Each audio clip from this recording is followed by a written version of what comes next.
మన ప్రభువైన యేసుక్రీస్తు నామమున మహిమ కలుగుగాక. యేసుక్రీస్తు శిలువలో పలికిన ఈ నాలుగో మాట మాట్లాడే అవకాశం నాకు ఇచ్చినందుకు దేవునికి నా వందనాలు. అలాగే సంఘానికి నా వందనాలు. యేసయ్య శిలువలో పలికిన ఈ నాలుగో మాట చాలా కష్టంగాను, చాలా బాధగాను, ఘోరమైన స్థితిలో ఉండి మాట్లాడాడు. కానీ మనం చాలా నార్మల్గా మాట్లాడుకుంటాం. కానీ అంత బాధం లేకుండా చేసినందుకు దేవుడికి కృతజ్ఞతలు చెల్లించుకుంటున్నాను. వాక్యంలో కదా మార్క్స్ వార్త 15:34 చదువుతారు.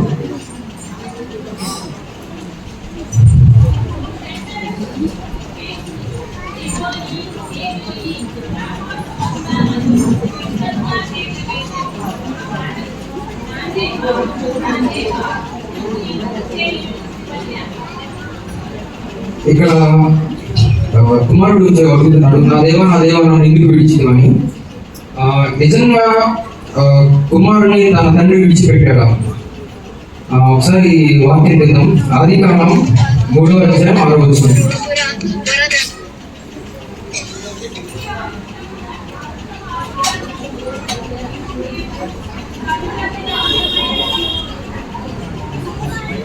మూడో అధ్యాయం 6.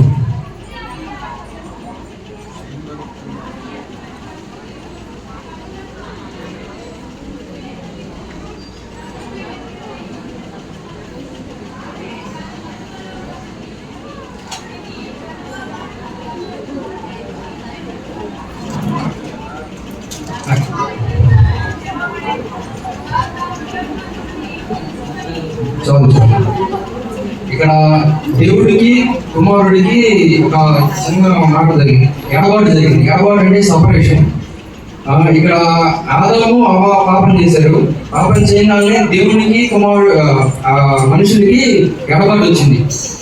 అలాగే ఇక్కడ ఈ శిలువలో పలికిన నాలుగో మాట తండ్రికి కుమారుడికి కూడా ఈ కొద్ది సమయం పాటు ఎడబాటు వచ్చింది. కానీ దేవుడు నిజంగా నా కుమారుని విడిచిపెట్టాడంటే లేదు. ఇంకో వాక్యం పెద్దాం. ఫిలిప్పీయులకు రాసిన పత్రిక 2:7.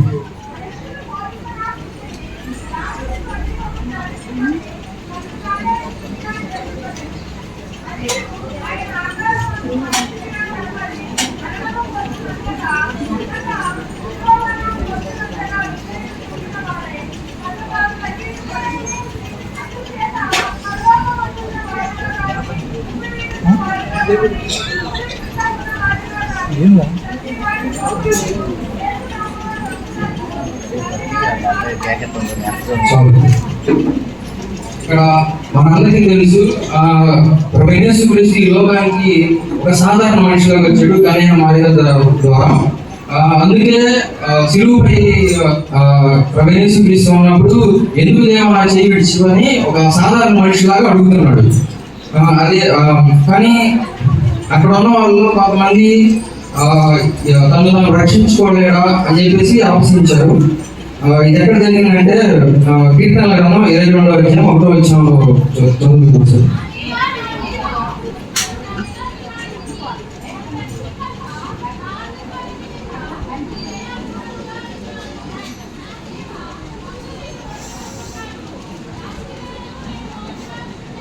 చదువుతుంది. ఇక్కడ దావీదు రాజు తన పాదం వర్ణిస్తున్నట్లుగా కనిపించిన పరిశుద్ధాత్మ ప్రేరేపణతో భవిష్యత్తులో క్రీస్తుపోయే శిలువ మరణాన్ని, శిలువ త్యాగాన్ని ముందుగానే వర్ణించాడు. ఇది ప్రవచన నెరవేర్పు ప్రారంభం యొక్క తీవ్రత. ఆ శిలువ మరణంలో ఏం జరిగింది అనేది ముందుగానే దావీదు చెప్పాడు. కీర్తనలు 22:7-8.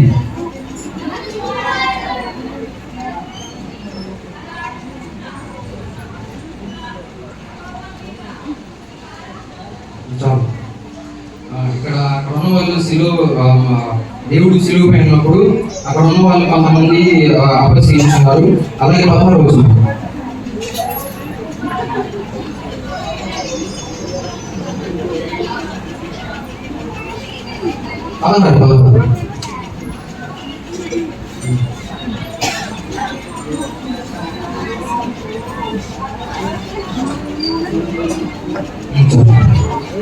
ఇక్కడ ఈ విషయంలో సిలువుపై ఉన్నప్పుడు, అది సిలువ వేసేటప్పుడు దేవుడికి కావాలి మీకు చేతులకు 2 మేకులు కొట్టారు. దావీదు మహారాజు ముందుగానే మనకి చెప్పాడు. ఇది పాత నిబంధనలో జరిగింది, కానీ కొత్త నిబంధనలో తర్వాత ప్రవచనం నెరవేరింది. అలాగే వస్త్రాలు కూడా పంచుకోవడం జరిగింది. 18వ వచనం.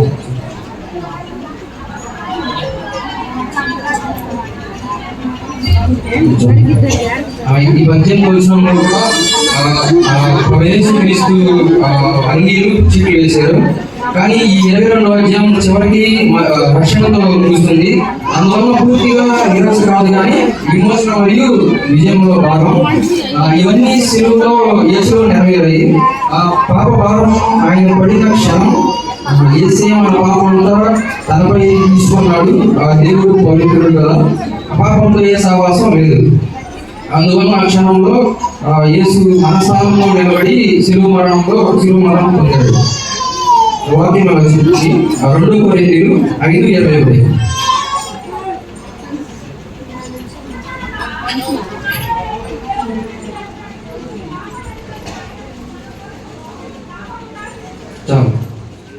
మనం ఆయన ఏందో నీతిగా కనిపించాలంటే పాపం లేని ప్రభువు యేసుక్రీస్తు మన కొరకు శిలువలో చనిపోవాలి. అలా మన కోసం చనిపోవాలంటే తండ్రి ఈ కొద్ది సమయం పాటు తన కుమారుని విడిచిపెట్టాలి. యేసయ్య శిలువలో పలికిన 4 మాటలు మనకేం నేర్పిస్తుందంటే, పాపములైన మనం బ్రతకాలంటే పాపం లేని ఆయన చనిపోవాలి. అందువల్ల తన తండ్రి తన కుమారుని కొద్దిసేపు విడిచిపెట్టడం జరిగింది. పూర్తిగా అంటే కాదు, వాక్యంలో చెబుతుంది. యోహాను రాసిన పత్రిక 3వ అధ్యాయం 16వ వచనం.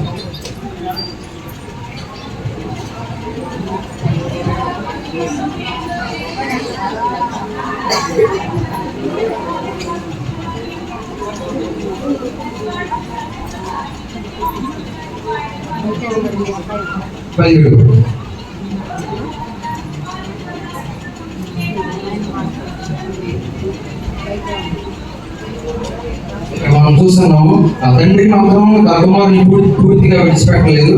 సో ఆ కొద్ది సమయం పాటు కుమారుని విడిచిపెట్టడం జరిగింది. దేవుడి లోకం ఎంతో ప్రేమించాడు కనుక తన అతిథి కుమారుని ఈ లోకానికి ఇచ్చాడు. మన పాపల నిమిత్తం సిలువ పైన మన పాపాలను మూసుకుని ఆయన చనిపోయాడు. సో అందుకని దేవుడు ఈ లోకంలోకి వచ్చి మన పాపాల నిమిత్తం చనిపోయాడు. అలాగే ఇంకో విషయం చెప్తాను, దేవుడు 33 AD చనిపోయాడు. యేసుక్రీస్తు మరణం ప్లస్ పునరుద్ధానం. 2 పేతురు 3:8 చదవండి.